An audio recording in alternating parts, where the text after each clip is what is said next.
Today we're going to be learning about our Victorian house, painting the background here, like the grassy area and the trees and that sort of thing. In our last session, we did the sky of this one, and we talked about blotting things, and now we're going to kind of do the ground and the trees, and then we'll move on from there. So if we're looking at the ground and the trees, a couple things that we're going to do is we're going to layer some wet on wet washes. Right here in my picture you can see some yellow, okay, these yellow pieces in here. That would be my first layer of color. Then I went in while it was still wet with some other colors, you know, and made some darker greens here, darker greens in here, up in the trees, okay, and in the grass. Then I went back after it was dry and did some other techniques. Like this dry on dry dark green and this kind of speckly grass deal here in the front. So we're going to kind of go over all of those different skills. So number one, your painting should at this point look something like this. You've got your sky finished, and your ground is still white, and your paper is nice and clean. Remember, we're using our 16 colored sets. We have two different kinds of brushes. We have the camel hair or the natural bristle brushes here with the black handles. Okay, we have a regular and a detail. Then we have the nylon ones, which are synthetic material. We have a large one and a little detail one, and they have the green handles. These need to be washed out, put back in the correct buckets at the end of the day. Otherwise, we'll go back to using our old standbys, right? Same with the watercolors. They should be cleaned out, nicely, neatly put away. Otherwise, we'll go back to the old 8 set. All right. So you should also have 1 cup of clean water for your table to share. You should have little teeny water cups like this, so we'll put a little bit of water in there for me to do my paintbrush washing out. An empty cup like this for dumping your dirty water in, and a palette that looks something like this for mixing your colors in. Okay, I'm going to get started, and since I'm doing a wash, I'm going to use my natural bristle brush. Okay, going to get it wet, and since I'm doing a couple washes here, I'm going to get some clean fresh water into my little divots just by kind of scooping it up almost like my brush is a spoon. I'm going to get 4 little pans wet. Okay, and I'm going to kind of loosen up my yellow, loosen up my green, loosen up my yellow green over here. Okay, now as far as mixing, I'm going to start with my yellow since it's my weakest, warmest color, and I'm going to make a very, very light wash. We don't want it to be too outrageously yellow. We want it to be pretty light. Okay, and as we push this across the paper, pull it across the paper, it'll kind of cool itself down and even out a bit. And I'm just going to start kind of up here at the top, and I'm going to wash it right next to my area there, and it's almost a little too weak, so I'm going to add just a little dab more and mix it in, and I'm going to get all of the areas that are going to be nature like. Okay, so I've got that. I'm going to go right here, I'm going to go right next to my house, and notice how I'm cutting in carefully with my brush as I paint. Now here along the edge of my house I can include these bushes, okay, and I'm going to, let's see if I put this down here.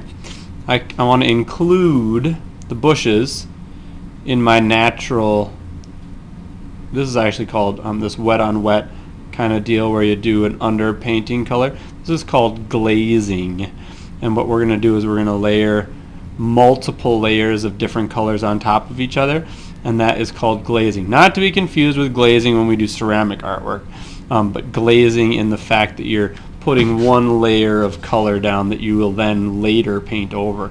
I'm going to paint onto this side, same thing. I'm going to include that tree right in there because it's a natural thing and I want it to have a warm undertone.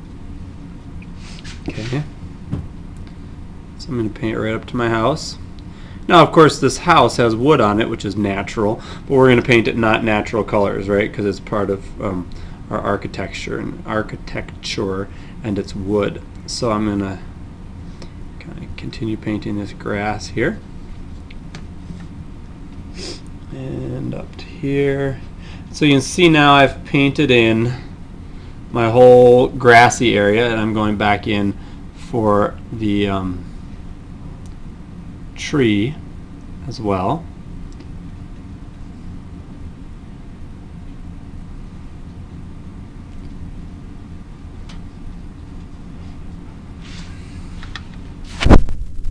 Girls, it's time to clean up.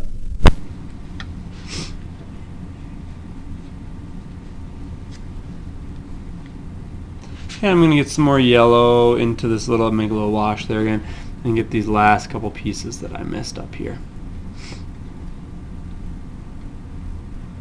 There we go. Now, as you can see, some of my water is balling up here. You can take your brush and squish it out on a paper towel and soak that right up with your brush, so you don't get the paper towel design smushed into your paper, but you can kind of soak up those extra pieces without getting them onto your house or whatnot. Okay, I'm just going to kind of grab the rest of these out. Okay, now I'm going to kind of let this dry for a minute and go back with some green. I don't want to go back with my darkest green. I'm going to pull in some more water here. Use my yellow. Going to make a mix of green. Going to take some of this lime green here, my yellow green. I'm going to add it into that yellow so that it's actually a more yellowy green. It's really warm and hot. And I'm going to put this up in the front. I'm just going to let it run together. I'm going to be really loose about it. And notice I'm still using my camel hair brush. And I'm kind of making this loose so that it doesn't look like really contrived grassy color, but there's a warm yellow undertone. Now this green that's just lining right up against my house, I'm going to pull that back out. And I'm going to continue working on this other side here. And I'm actually going to not put the green in my tree now because I don't want my trees to have a green undertone to them. And notice the places that I'm intentionally missing. I intentionally missed there, and I'm kind of intentionally missing the top of this branch, or sorry, bush there. So I'm intentionally missing places because I want them to be a little darker later. And so it doesn't make sense, or a little lighter rather. So it doesn't make sense to go over them if I don't want them to be that color. Okay, so in this, now I'm being really loose up here and kind of blobbing it on, and it kind of gives the textury effect for that tree, so you can almost see already some like different aspects of that tree. Now I'm going to just pause for a minute and let this part dry, and I'll come back in a minute to do the dry brush technique over the top of it.